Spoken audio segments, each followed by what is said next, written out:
안녕하세요. 이윤호입니다. 자, 오늘도 역시 3월 8일 오늘의 특징주 상승과 하락에 나눠서 한 번씩 보도록 하겠습니다. 해당 영상은 전코노미 채널에 업로드가 될 거고요. 전코노미 채널에 오시면 여러 가지 도움될 만한 영상들 많이 있으니까 한 번씩 보시고 마음에 드신다면 좋아요와 구독, 알림 설정까지 한 번씩 부탁드립니다. 그러면 3월 8일 오늘의 특징주 시작하도록 하겠습니다. 자, 오늘도 역시 코스피와 코스닥 간단 시황을 한 번씩 볼 거고요. 자, 오늘의 특징주 상승 종목과 하락 종목에 나눠서 한 번씩 살펴보도록 하겠습니다. 자, 먼저 러시아에 대한 이런 글로벌적인 제재, 뭐 경제건 외교건 여러 가지 부분에서 제재가 많이 확대되는 걸로 보이고 있는데요. 지난밤에는 이제 JP 모건이 모든 채권 지수에서 러시아를 제외를 했습니다.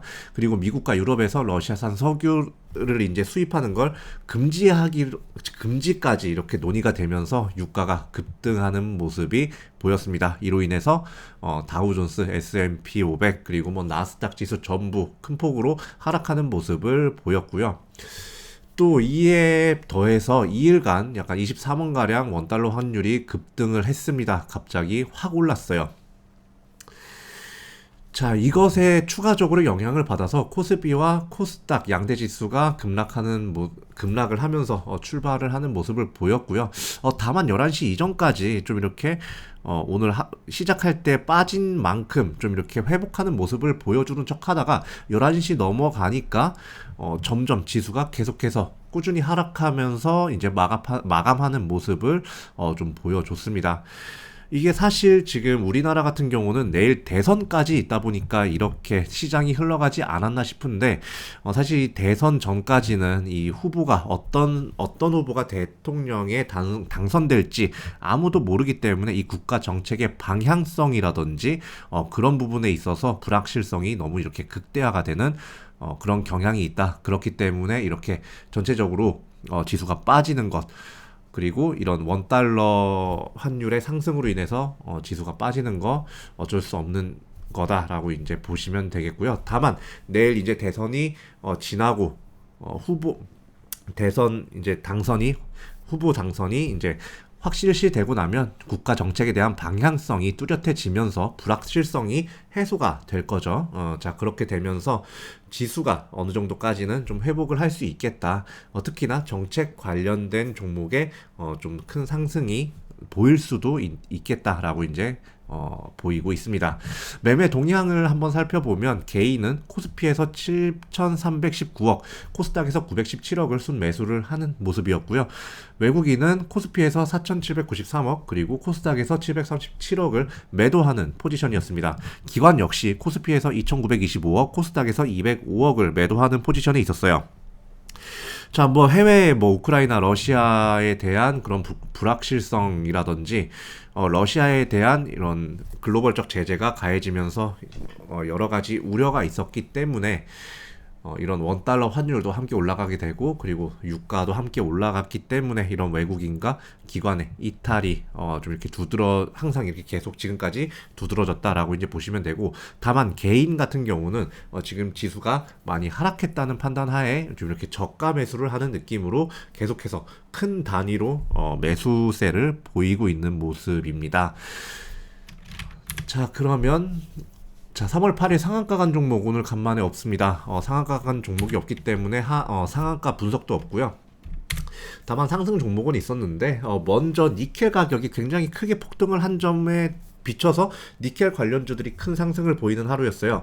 니켈 가격이 깜짝 놀랐습니다. 한 60% 이상이 폭등을 한 모습을 보였는데, 그것 때문에 이런 니켈이 들어가는 이런 스테인리스강 관련 사업을 영위하고 있는 예를 들면 황금 ST, 티플렉스 등의 이런 종목들이 굉장히 큰 상승세를 보이는 하루였다라고 이제 보시면 됩니다.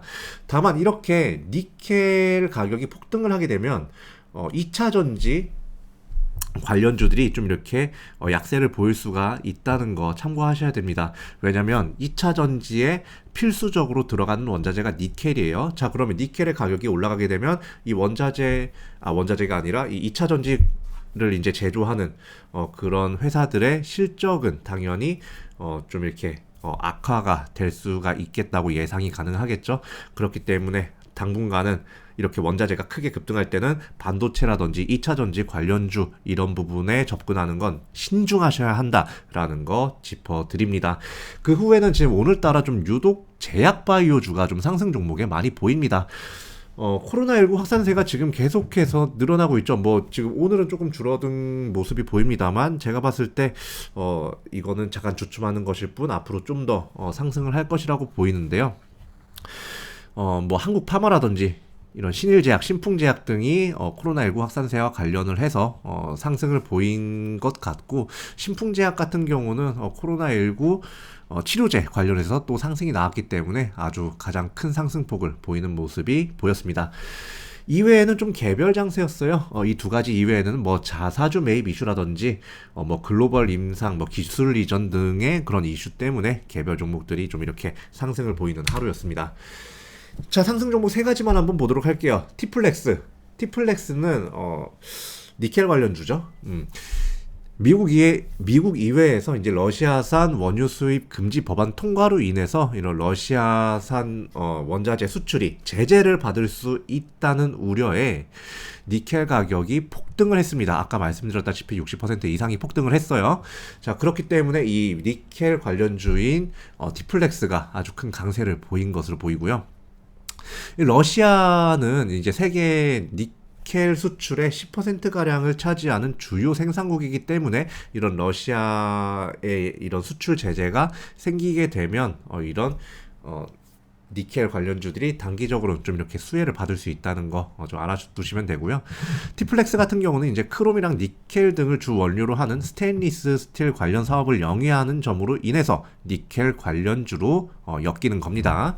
ICK 같은 경우는 관계사인 N2MB가 미국 결제 솔루션 전문 기업인 파이서브와 셀피 서비스 상용화를 위한 계약을 체결했다는 소식에 강세를 보였습니다. 셀피가 뭐냐면 스마트폰 NFC 기능으로 카드 단말기 없이 결제가 가능한 탭투페이 솔루션을 의미를 하는 거고요. 그리고 이제 이 ICK 같은 경우는 스마트 카드 사업만 지금까지 줄곧 영위를 해왔기 때문에 이런 계약을 체결할 수 있지 않았나 싶습니다. BMT 같은 경우는 이제 아람코 인증을 획득을 해서 중동의 석유 가스 플랜트 시장을 공략할 수 있다는 점을 부각받아서 상승 나온 것으로 이렇게 추정이 됩니다. BMT는 산업용 피팅 및 밸브를 주력 사업으로 영위를 하는 회사입니다. 자, 3월 8일 하한가 종목이 역시 없었어요. 자, 그렇기 때문에 하한가 분석도 없고요. 다만 이렇게 하락 종목은 보이는데 딱 보면 이제 좀 보이시는 분들이 있을 거예요. 자, 먼저 대선 하루 전이죠. 그래서 그런지 정치 테마주가 특히 인맥주가 연관 후보와 관계없이 전체적으로 큰 하락을 보이는 하루였습니다. 예를 들면 애니능률, 덕성, 삼부토건, 동신건설 등등이 하락세를 보였고요. 일반적으로 이런 대선 관련주, 특히 인맥주 같은 경우는 대선 직전에 전체적으로 하락하는 특성이 있기 때문에 제가 그동안 거의 일주일 동안 계속 얘기했을 거예요. 계속 이 처분을 하셔야 된다, 정리를 하셔야 된다라고 계속 말씀을 드렸는데 그간 영상을 잘 챙겨 보셨고 잘 정리를 하셨다면 이러한 하락 장세를 맞지 않았을 거라고 생각이 됩니다. 자, 이후로는 이제 러시아 우크라이나 전쟁 연장에 의해서 혹은 전쟁에 의해서 곡물과 에너지 관련주들이 단기간에 급등했어요.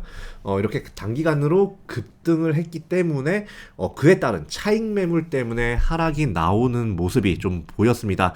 예를 들면 뭐 샘표라든지 한성기업, 미래생명자원, 신라SG 등의 종목이 이런 이유로 많이 이렇게 하락을 한 모습을 이제 좀 보였죠. 특히 미래생명자원 같은 경우는 곡물 관련 주에서 또 이렇게 대장주로 많이 좀 움직이는 듯한 모습을 보였고요. 자, 세 종목만 한번 짚어서 보겠습니다. 동신건설은 이제 대선 일정을 하루 앞두고 정치 테마주, 특히 인맥주들이 일관적으로 주가 하락하면서 함께 하락한 것으로 보이고요. 동신건설은 이땡땡 관련주로서 다른 후보들의 관련주들도 동신건설 말고도 다른 뭐 애니능률 등등의 그런 종목들도 함께 이제 하락을 하는 모습을 보였습니다. JC케미칼 같은 경우는 이제 원유 가격 상승으로 인해서 급등 나온 경우가 있었죠. 그런데 차익 매물에 의해서 하락한 것으로 추정이 됩니다. 공시에 뭔가 문제가 있다든지 하진 않았어요. 자, 다만 주가가 급등을 했고 그 급등에 대한 차익 매물로 인해서 하락한 것으로 보입니다. JC케미칼은 국내 정유사 및 발전사를 주 사업으로 영위하는 회사예요. 미래생명자원 같은 경우도 곡물 관련주로서 그동안 큰 급등을 보였었죠. 단기간 동안. 아직까지 곡물 가격은 강세를 보입니다. 하지만 단기간 동안 미래생명자원은 너무나 주가 상승이 컸어요. 그렇기 때문에 차익 매물이 나올 수밖에 없는 상황이었고 그렇게 차익 매물이 나오면서 주가가 약세 보인 것으로 추정이 됩니다. 한 번 더 말씀드리자면 미래생명자원은 사료를 공급하는 사업을 주 사업으로 영위를 하는 회사입니다. 자, 오늘 영상은 여기까지고요. 자, 굉장히 대선을 앞두고 대선 테마주들, 특히 인맥주 같은 것들 큰 하락이 보였는데 이러한 정치 테마를 건들 때는 항상 주의를 하셔야 된다는 거 마지막으로 한 번 더 말씀드리고요. 그리고 이제 내일 대선이죠. 이렇게 대선에 어디 뭐 이렇게 귀찮다고 투표 안 하지 마시고 꼭 본인의 투표를 이렇게 투표를 하는 그런 권한을 행사를 하셔서 본인이 지지하는 후보가 누가 됐든 그 후보에게 표를 줌으로써 좀 이렇게 자신의 권리를 꼭 행사하시는 우리 가족분들이 되면 좋겠습니다. 자, 그러면 오늘의 특징주 영상은 여기까지고요. 다음 이 영상에서 다시 또 찾아뵙도록 하겠습니다. 감사합니다.